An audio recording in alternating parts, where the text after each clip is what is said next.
Good afternoon. Our first main in this competition we have done is to be the first in the group, but we respect this competition and we respect Qarabag, and tomorrow our objective also is to win, and we are going to give players chances tomorrow for take responsibility, take rhythm, take confidence, and also because we are going to play a lot of matches in the next 10 days. We're going to play 4 matches, and very important, every match very important, but is in the Europa League our first objective we did, and we are going to use tomorrow some different players, with also players coming from under 23 teams, and also, for example, tomorrow in our planning is to start with us playing Laurent Koscielny. Just a question for Ainsley. In Borskla, in the previous game, 12 out of 20 people in the Arsenal squad came through the Arsenal Academy. What does that say about the Academy coming through, and how enjoyable was it for you to play alongside some of the guys that you've grown up with? It means a lot about the academy system that we got here, showing that there's a lot of players and young talent that can do it, and by having this good manager beside us is helping us more, and he speaks to the players and tells them what they can improve on, and they just feel more confident that he's given them the chance, so it's brilliant. Unai, you mentioned Laurent Koscielny.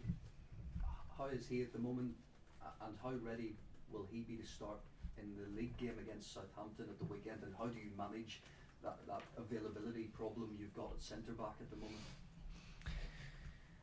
Yes, we have some players with injuries, and above all the centre-back, and also with these injuries is Mavropanos and Rob Holding, and with the not possibility to play for yellow card, and we are going to decide after tomorrow match, because it's the first match with us.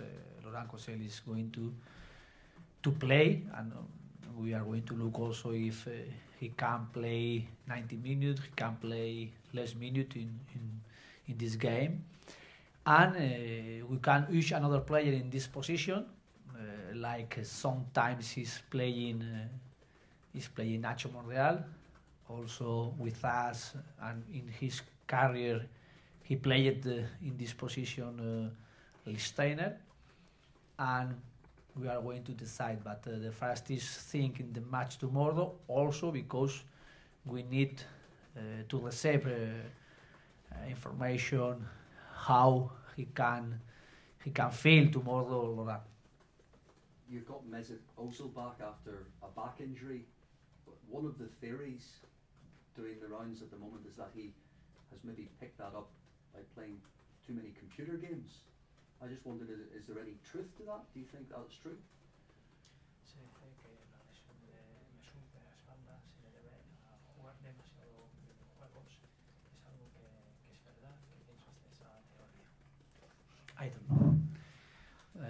Tomorrow is in the group, in the 18 players in the first for this match in the squad, and we are going to decide if he will play tomorrow at the beginning or during the match in 90 minutes.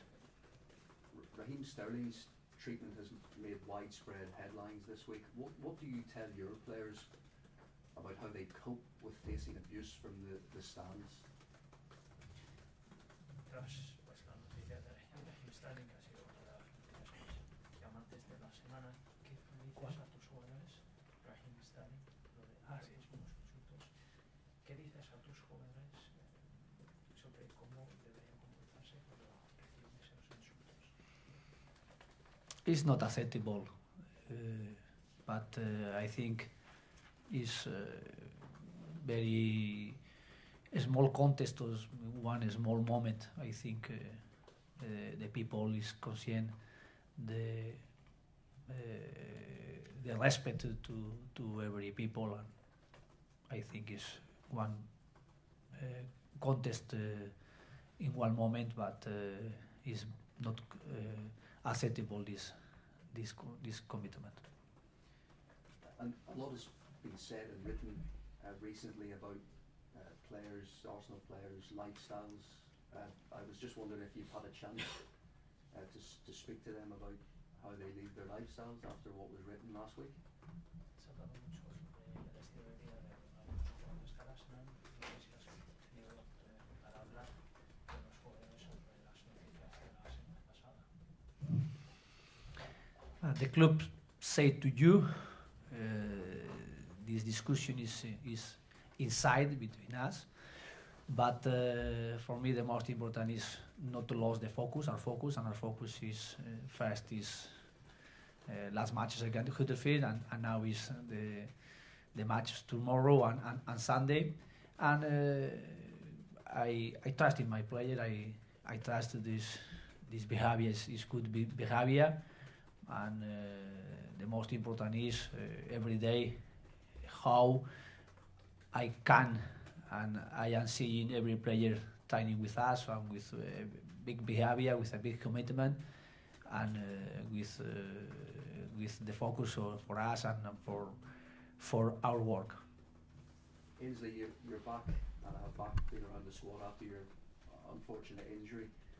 Are you still in that period that you're proving yourself to a manager because of that lack of game time, and how are you finding that at the moment? Yeah, I still feel that I'm improving, still getting back to my best.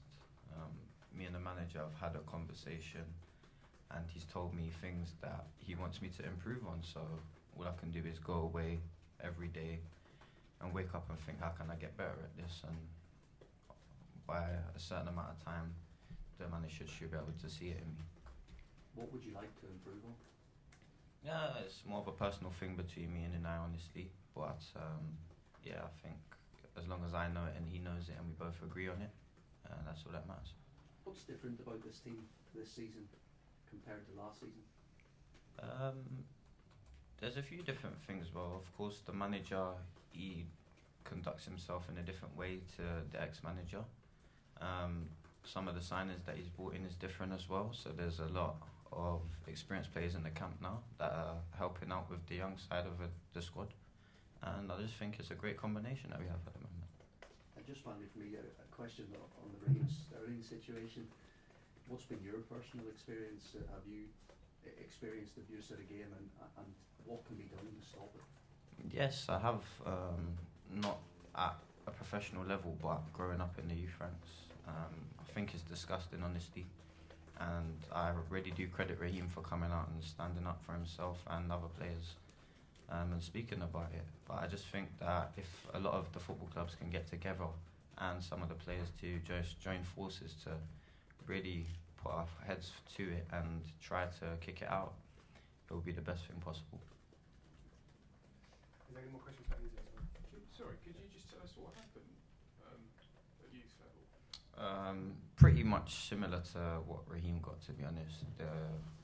Literally went out to pick a throw up, pick up the ball for throwing, and there was a bit of racial abuse behind me. What can I do? Just get on with the game as he did, and you know, it hurts to talk about it. It hurts to think about it, but that's why I think it's so important that we need to get rid of it in the game. And it's not just footballers that need to be on board with it, it's everyone else, the press, the media, and the staff as well. Did you report it at the time, or did you kind of just... I did, but nothing was done about it. I guess I just had to move on from it and become stronger from that. How old were you, Ainsley? About 12 years of age. 12? Yeah. So who were you playing? Were you at Arsenal? Yes, I was at Arsenal at the time, and it was an away trip to the German side, I think. But yeah.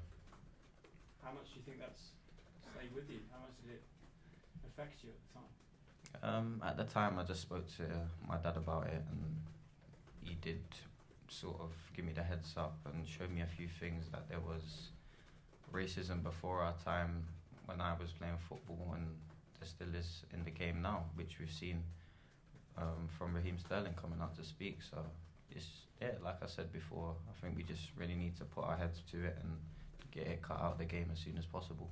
I know you said it hurt you at the time, but can you just elaborate a little bit on that, about how bad it made you feel, and how you responded to it in the next few days, weeks? To me, responding to it is either scoring a goal to put their team down, and I only thought they was doing it because I was having a good game that game. So I guess that's one way of them trying to sort of knock me off my game and make me feel uncomfortable about myself. But to be honest, I just try and play my football and not really say much about anything. Ainsley, do you think this could be a watershed moment in having someone like Raheem Sterling speak out so vocally? Do you think this could be a defining moment for racism in football in the UK? I hope so. I really do hope so. Raheem's a good, brave lad for doing it, and I just hope that more people put their ear towards him and have some sympathy for him, because it's not the first time it's happened in football, and we just want it to be the last. Okay, Ainsley, thank you very much.